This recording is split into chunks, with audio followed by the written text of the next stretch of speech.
Okay, well, hi everyone. We've got an exciting program for you today. I'm going to tell you about that here in a moment, but just to show you where we are, I'm going to get our videographer to sort of turn around and you'll be able to see, oh look, in Kentucky. It's not on the mountains of Ararat, it's in Kentucky, and it's the life-size Noah's Ark. So we're at Ararat Ridge Zoo, and I know kids love these animal programs, and we have a really, really special program today. We like to do some different things. I mean, we show you animals on occasion just to, for you to understand from a design perspective and a biblical worldview perspective, something about the animals we have here at Ararat Ridge Zoo and also the Creation Museum. And then we also want to do a lot of behind the scenes stuff too, to tell you what goes on, to look after all these animals and to enable a zoo like this to operate. But today, well, have you ever seen on television, they have those vet programs like the incredible Dr. Pole. They have those sort of exciting programs where they follow the veterinarian around and he goes and there's a sick cow and then there's, you know, a sick horse or something or other, and then he has to go, you know, deliver some animal or whatever it happens to be. Sarah Joe, you know what I'm talking about, right? Yes, I do. Okay, so you're going to be our Dr. Pole today, Yes. okay? So not quite up to those standards. well, I'll we try. do have a veterinarian that comes out here and you work Several. with, but you have vet experience too, don't you? Yes, Vet I'm a training. licensed vet tech. So we're going to show you how they deal with animals that might need to go to the dentist or need, I don't know, go to a massage therapist or have a sore tail or sick in some ways. So you're going to find this interesting. So I'm going to let Sarah Joe lead us here. Yeah. So we have, what, a couple of donkeys here? Yeah, these are our two mini donkeys, or Mediterranean donkeys. And then I'd like Mr. Ed. You know, you probably don't know Mr. Ed. No. No, you're not old enough.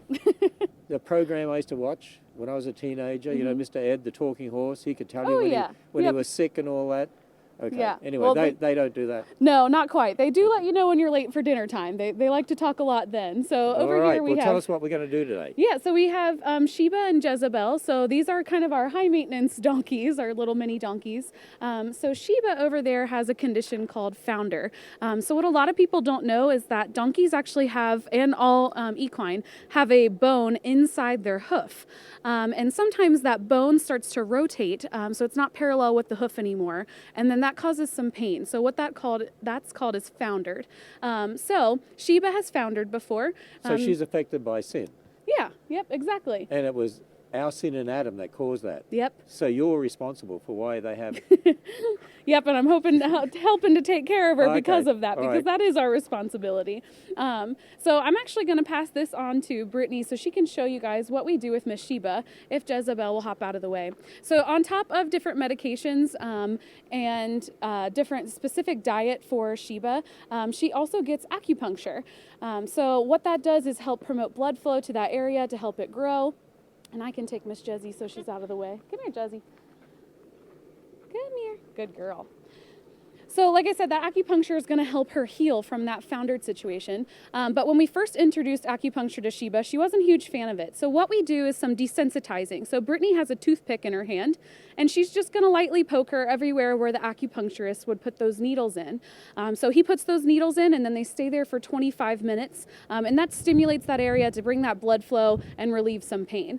So right now, we're not causing any pain at all. She's just getting a couple toothpicks to her feet, and then she gets treats. So the acupuncture actually works. It does. It's amazing. So when she first foundered a couple years ago, she could hardly walk. It was pretty sad to see. We do a lot of therapy with her. We even trained her to soak her front feet in an ice bath, and that helps promote healing to that area. So since she started the acupuncture, she's walking great. So we just do maintenance on her, and she gets to see the acupuncturist once a month. I have a sore finger. Can you do acupuncture? I'm not trained on that. We'll see if our vet would like to do that. Our other donkey on this side is Miss Jezebel, and she's also a little high maintenance because she has a thyroid issue. I don't know if you've ever heard of a donkey with a thyroid issue, but this is the one.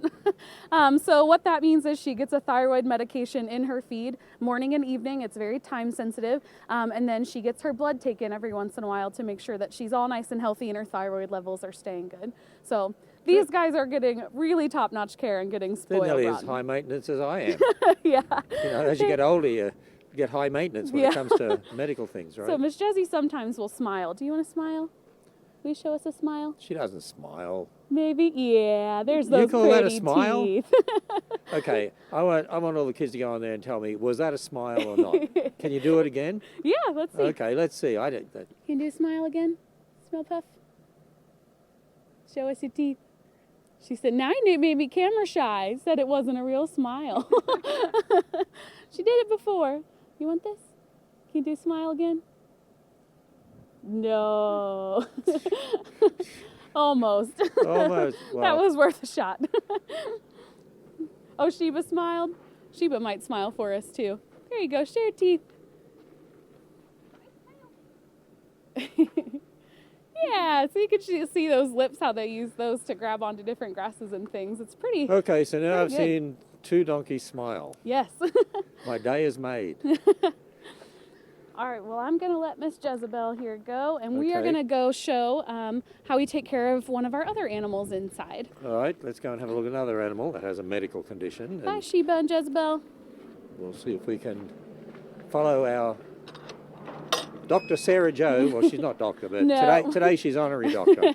Okay, honorary Dr. Sarah Jo today.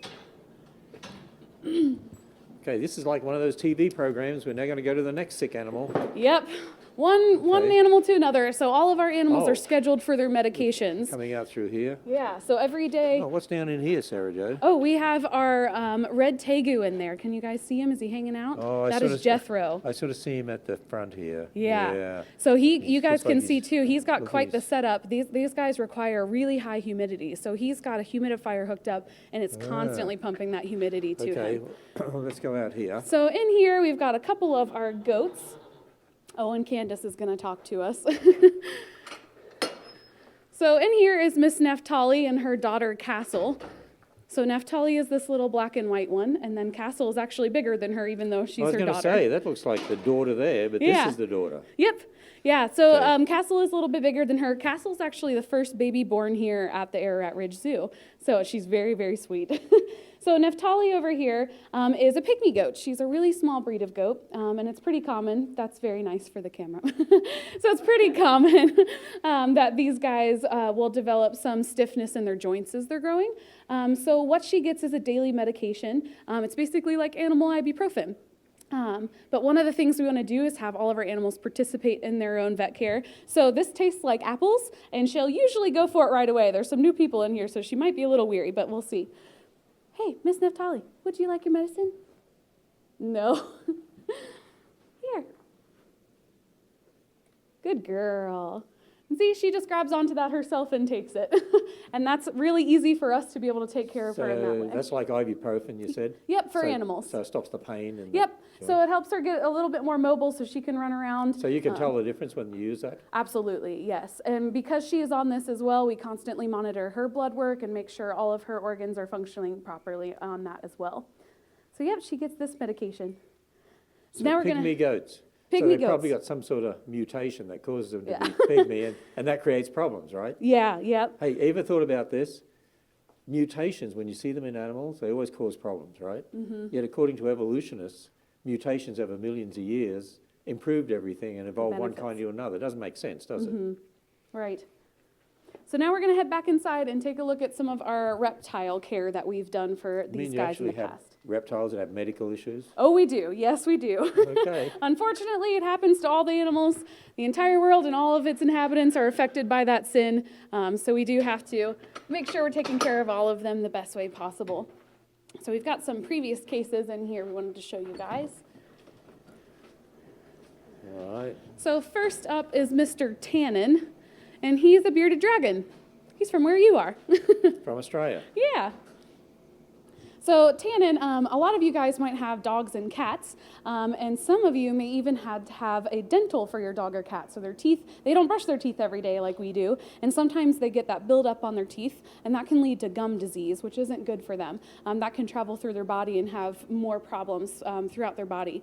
So this little guy here had some pretty serious problems with his teeth. They were very, very dirty, and he was kind of getting an infection in those gums. So he had a dental. Not very many bearded dragons have a dental cleaning, so he was anesthetized, had his teeth cleaned out really well.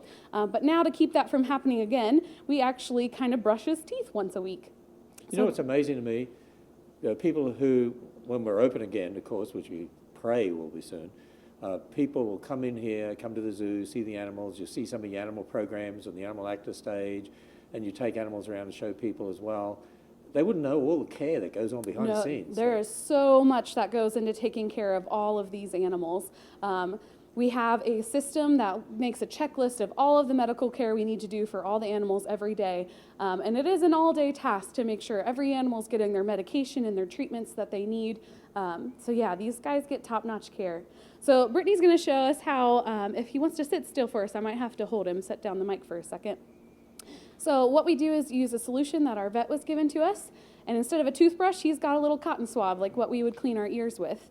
And she's just going to have him open his little mouth, and she's just going to swab that gum line. Have you noticed that they get used to this, or? Yeah, he actually doesn't mind this too much. Like you can see, he's kind of wiggling his head. Kind of doesn't have the best taste in the world, but it does keep his teeth nice and clean. So she got the one side, and I'm going to hold his little back end for the next side. Well, I have never seen a bearded dragon get his teeth cleaned before. So, there we go. If there's any Australians watching, have you ever seen an Australian bearded dragon get his teeth cleaned? Yeah. And he is an awesome sport for this. He only has to do it once a week, so he does really great for it. And next up we have another bearded dragon. So this one is a male, and this is Zakana. She is a female.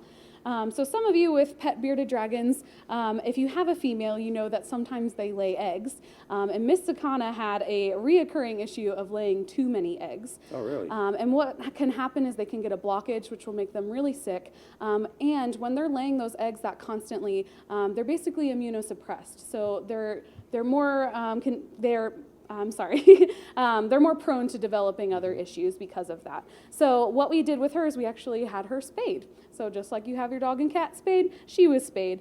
And if Brittany wants to pick her up and show you guys, she's soaking in a bath right now. But you can actually see this line on her tummy. It's all healed now, but this is where the vet had to go in, and she had surgery. And they found lots and lots of eggs in there. She was pretty egg bound. Got that out, and now she's doing perfectly fine, which is awesome. You actually had a vet operate. We did, on a bearded dragon. Yes, we did. We work with several vets here at the Area Ridge Zoo, and they all have different specialties. So one works with the large animals, one works with all the reptiles, another works with all of the birds.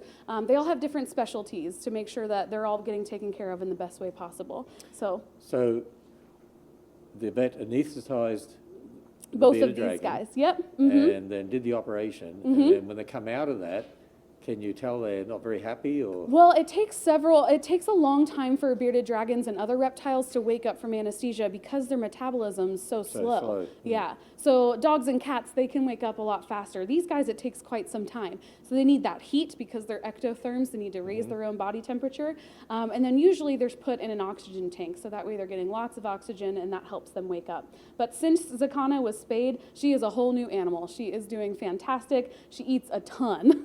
But now she can't have little ones. Yes, exactly. And also we're not finding tons of eggs in her enclosure every day. So have we had any of our reptiles breed here at all? No, we have not. Nope. That takes a large toll on them when you're asking that much of them. And you have to increase their diet. There's a lot of things that go into that. All these guys have to make sure you're supplementing their calcium. So what do they do in the wild? Well, mainly their diet out in the wild would help supplement them with that. And if they're in breeding season, they're going to change how much they're eating and everything. But most of these guys are separated because that's how they would live in the wild. They would only come together to breed. And since they're not doing that, they're all kind of living separately. But obviously they can be side by side and be just fine. The bearded dragons, as you know, when they're upset, their beard will turn completely black and they'll inflate it. So you can see both these guys are really chill right now. They're very well used to this vet care. If they were not happy with us, they could run away or do whatever they want to, but they're very happy to chill right here.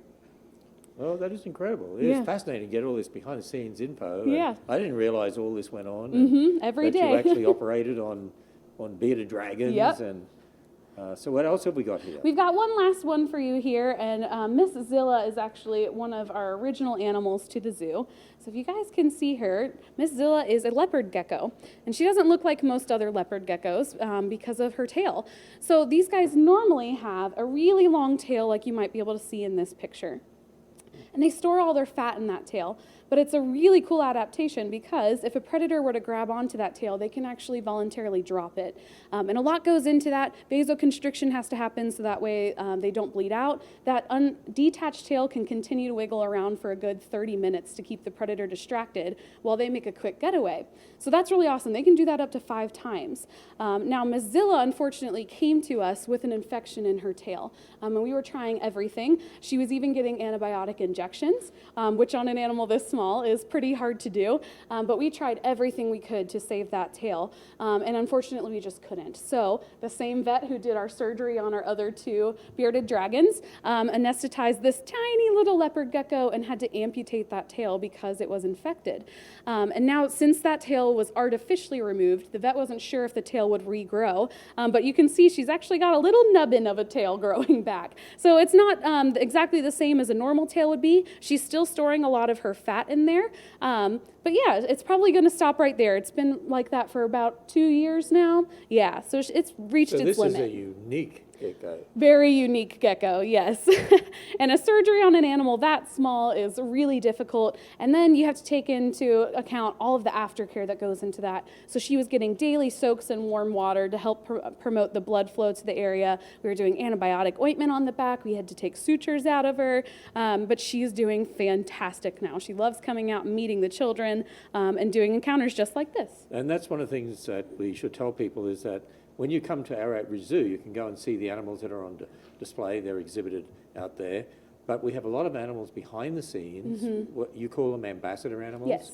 And we have workshops for kids. For instance, we have overnights at the Ark and the Creation Museum. And then you have other special programs where they'll see these ambassador animals. And now with our new animal actor stage here too, we'll be able to use some of the ambassador animals there as well. So there's a lot of animals that you won't necessarily see when you come to Ararat Ridge Zoo, but if you go to the workshops or the animal actor stage, you'll see them. Yeah, I mean, we've got about over 20 animals just in this room alone, and this is behind the scenes area. And the reason we do that is because all these guys are pretty small, so coming out and working for them, we want to make sure we have them on a rotation, so everyone kind of gets a day off, just like we get a day off from work every once in a while. Well, there you are. You don't have to go to television to see on the cable channels, you know, one of these vet programs. You can come to Answers in Genesis and see those sort of programs right here. Well, that was fascinating. So we looked at the 2 donkeys and then a goat that had a medical problem, and then 2 bearded dragons. They both have medical problems, and then a gecko. Yep. It So was completely on the mend now. What species of gecko is that? She's a leopard gecko, so you can tell by all of her little spots, and then when she hunts, she raises her little tail, her little leftover tail in the air, and she wiggles it around before she pounces. So you must have a sort of spreadsheet somewhere with all the different medicines you have to get? Everything's on an actually online system that we use, so all of us can access it from our phones, so we can all check off medications as we're giving them to the animals. So everyone is very on top of all of that medication, and everyone's trained to give them Just all. like nurses in hospitals. Yep, exactly. Make sure they get the medicine to the right place and the right person. Well, there we go. Hope you enjoyed this behind the scenes with honorary veterinarian Sarah Jo today. She has had vet experience. You're a vet tech, right? I'm a licensed vet tech, yes. I am. So there we are. You can be a licensed vet tech and work at Yeah, Ararat Ridge Zoo one day. absolutely. Who knows? I'll take the help. Yeah. There's lots to do. Hope you enjoyed the program.